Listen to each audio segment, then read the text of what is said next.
YouTube, what the crap's going on? Here we are back in the Diplomat versus Pokepax tiebreaker game. I'm assuming that if all things stay the same, that this should be Pokepax that we're starting out on the view here. And Diplomat should be over here on this side. If I'm wrong, we'll find out in the end. So I apologize ahead of time. But I do believe that here with the yellow around the banner should be Pokepax, and then with the red around the banner over here should be Diplomat. So Odrysian Kingdom mirror matchup is going to be a lot of fun. Just because Odrysian Kingdom has huge infantry power, and their Thracian infantry and Thracian nobles, all those Rumphiya armed units are going to be very powerful. They can also help melt away cavalry if they're used right. Thracian Royal Cavalry is a very strong unit. And we actually have one on the field here. Thracian Peltasts, cool to see these guys here too. Also an interesting unit, very nice melee stats. Let's see what we got over on this side. Looks like some Dacian Bowmen, or Thracian Bowmen for Diplomat. Anyway, let's call out the armies, just kind of see everything in total. So it looks like we have 3 mercenary Dacian spears up front. Looks like Thracian warriors, a huge line of Rumphiya units here for Pokepax. He's got, looks like 4 Thracian warriors intermixed with 4 Thracian nobles for a total of 8 Rumphiya units making up his core. He's got 1 Thracian Peltast supporting, 3 Thracian horsemen and 1 Thracian royal cav, and then also it looks like 2 Thracian cavalry, which are very nice javelin armed raiding type horse here. These guys have some excellent melee stats, very nice weapon damage too. Good melee defense also, all things considered, and decent armor. So this, their morale is where they're not going to be so hot. But I mean, really, all in all, this is a very useful unit. Kind of like raiding horse for the Tylians. Yeah. Anyway, let's take a look at Diplomat's army. So he's also got 2 Thracian cav, and if we take a look at his main line, it looks like we got 2 mercenary hoplites. We're going to have 2 mercenary falxmen, a Thracian warrior, another Thracian warrior on this flank, and then his core is going to be 4 Thracian nobles, which we can see there, 3 Thracian bowmen, looks like 2 Thracian horsemen on each flank for a total of 4. So infantry advantage is going to go to Pokepax. Skirmish advantage definitely in the favor of Diplomat, even on the Thracian cavalry. So the cavalry skirmishing's even. Cavalry advantage I'm going to throw to Pokepax because he's got this Thracian royal cav. And that is a very capable cavalry. Very nice charge bonus, very nice stats altogether. And does it have... It does not have frenzied charge, but it has expert charge defense. So it's ought to be an interesting matchup. Honestly, this is going to play a lot into who gets nice charges, who's able to divert charges. Do these Thracian bowmen get the kills that Diplomat needs them to be effective? So for instance, the good example would be these Thracian nobles. They have decent armor. Decent. For their price, it's actually rather poor armor. Their little shields that you can see clipped on to their left arm there do not actually have any chance of blocking incoming missiles. I think they just add to their melee defense slightly. These guys have almost no melee defense. It may add to their... I don't think it adds... I don't remember if it adds to their armor or not, but it doesn't block incoming missiles. So basically, if an enemy missile is going to hit one of these guys, it's going to hit one of these guys. And I'm guessing it's the same thing for these Thracian warriors. They have pretty much the same looking shield there. And sure enough, the bowfire starts against the Thracian noble general, as it should. And he's going to have to pull back. He's already lost 2 men just on a couple of quick volleys. Thracian Peltast are going to move up. So we really should see the Thracian bowmen pulled back at this point. Oh, but they're not, so they're going to take a deadly volley of javelins. We got some engagements out here. Looks like Diplomat is losing this engagement with his Thracian horseman versus a Dacian spear. And then the Thracian royal cav have gotten in and cleaned up 17 kills fairly quick as well. But in the end, Diplomat ought to get the better at this engagement. He's got quite a bit of infantry support, including hoplites. The hoplites took a brutal charge, apparently, from some of his units because they are pretty thrashed. Mercenary falxmen supporting, though, so still units over here for Diplomat to support. The mainline engagement looks like it's starting. So Thracian cavalry coming in to disrupt Thracian horsemen. Noble on noble charge here, but it looks like that Pokepax got the better of that engagement. And, oh, this is going to be bad. If these Thracian cavalry or royal cav get through here, they are going to decimate those bowmen. And so far they haven't moved through, but these Thracian warriors are routing to a noble, so it won't be long now. Thracian nobles killing the Thracian warriors, but a Thracian peltist here making good on that engagement. And it looks like Diplomat's general racking up some nice kills here so far. The general of Pokapax still alive. Oh, Thracian Royal Cavs through. So the bowmen are dead. That is going to be huge. This is going to be bad, and I think that Maximus told me that it was somewhere near this point that Diplomat was experiencing some technical issues with his laptop. They paused the game for a while. They continued the game and then waited for him to decide whether or not there should be a rematch, because I think at this point you can see that it is in favor of Pokapax. And Maximus decided that there was no need for a rematch. And so at this point it looks like the game is going to sway to the favor of Pokapax.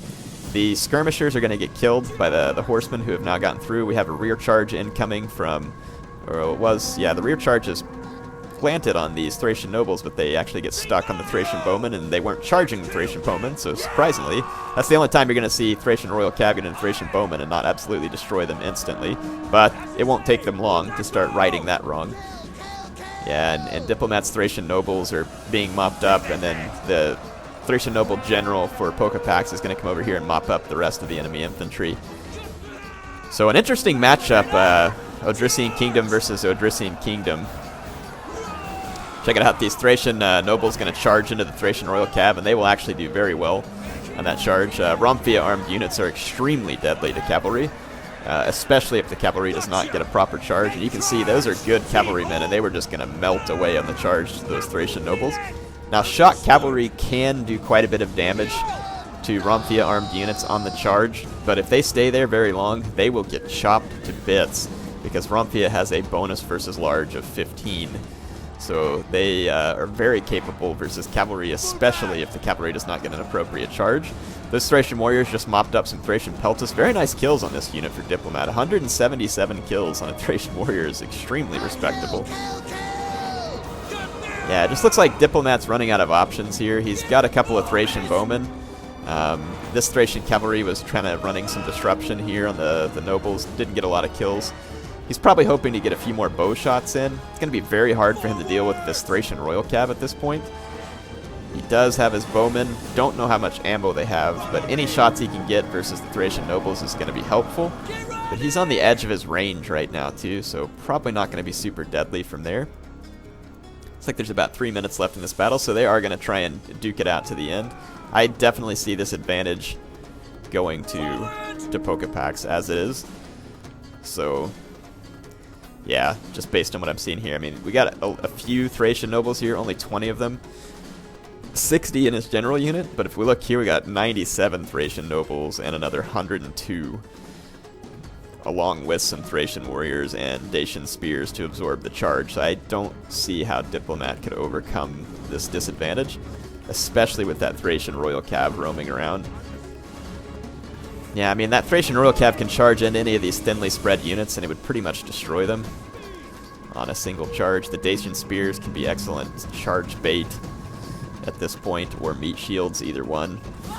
So yeah, this is going to be very challenging. So see how this Cav's going to start circling over here? His infantry can't hope to stop that cavalry charge, and really he would have to sacrifice his Thracian Cav unit in order to stop them, and it wouldn't stop them for long. And I'm guessing the Thracian Cav is out of javelin ammo. Actually, they're not. They have a javelin volley. He really needs these cavalry over here against the Thracian Cav. With javelin ammo in their hand, they really need to throw that javelin ammo against the Thracian Royal Cav. Getting some bow shots off. Looks like trying to lure in the Dacian spearmen, which he can charge, and his guys will do very well against, but that just means that Pokapax is going to bring in his own infantry, and it's going to be very problematic. So okay, the Thracian cavalry coming around, but again, let's see, where's that? Here's the Thracian Royal Cav. Okay, good. It's getting kind of in the position where it needs to be. Let's see if they're going to attempt to javelin the Thracian Royal Cav. If they do, that would be great. Nope, no javelins off yet. Oh, this is going to be bad. So Thracian cavalry getting into the Thracian bowmen. Yeah, that is really bad. These Thracian bowmen were definitely necessary if Diplomat wanted to win, and one of them is now wavering, and there's just not anything he can really do to deal with those Thracian horsemen. The Thracian Royal Cav has just ignored his Thracian cavalry as well, so yeah, this is pretty much it. Looks like Diplomat's going to make a last stand here. He throws his general in. His general's going to get countercharged by a much beefier Thracian noble unit. He does go into battle rhythm and headhunt, which will give his guys an attack advantage.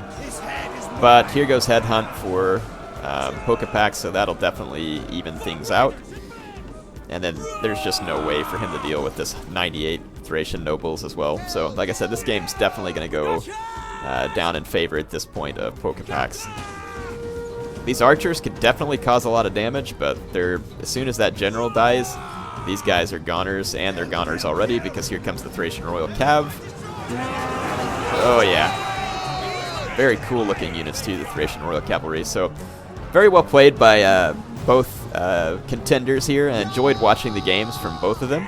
I don't remember if I've ever gotten to play any games with Diplomat before, and I know I haven't played against Pokepax, so I can't say that I've had any experience against these players. Though again, generally when you're looking at these players who played a lot of tournaments, from a competitive standpoint, they tend to operate on a higher level than I do. I'm not really a competitive player, but it is fun to watch the game. I do understand it. I may not be as good at picking strategies for tournaments and stuff as some of these guys, but I definitely enjoy watching the game and kind of understand why they do what they do when I see it.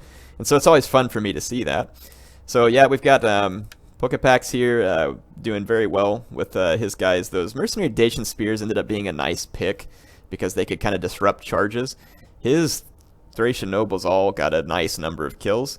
If we take a look at the Thracian Nobles for Diplomat, his general getting very nice kills, but these Thracian Nobles did not.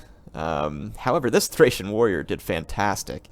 I think the Hoplites, I'm not sure if those guys really ended up paying off. That may have been the tricky piece here. The Hoplites, I think, are a good idea as far as, you know, stopping charges and holding for a moment while the Dacian Bowmen could do some shooting. So I definitely get the idea. For whatever reason, that it probably just didn't work out. Not bad kills in these Mercenary Falxmen, considering how cheap they are, depending on what they killed. But still, just getting almost any kills on those guys makes it worth it. So, hope you've been enjoying the Wars of the Ancients so far. So that was the semifinal matches. So the final matchup is going to be Pokepax versus Armenian King. I believe that game actually takes place on Sunday the 21st, or was planned to. It may not at this point. I'm not sure if they're going to do it live. If you want to know whether or not it's going to go live, go over to Maximus's channel and kind of shoot him a message, because I know there's been some changes to how they're going to do the timing. Now, when will you see the final match? I will show it on my channel, though it's probably going to be up on Saturday. Next Saturday. Let me get you a date real quick, because I guess I'm not thinking ahead. So it's going to be 7 days from now. So Saturday the 27th, I believe, if I get the dates right. So Saturday the 27th, my time. I'm going to put up the finals, and hopefully you'll be able to see it then. So come back and check it out. Again, definitely go check out Maximus's channel. He's covering his own tournament, of course. And he also has a Twitch channel that I will put up in the comments so that you can go check out his Twitch channel if he's doing any live events there, if you want to go see that. So again, hope you enjoyed these matchups. Great game to the contenders, and I look forward to the final, which we will see next week. HeirofCarthage signing off for now.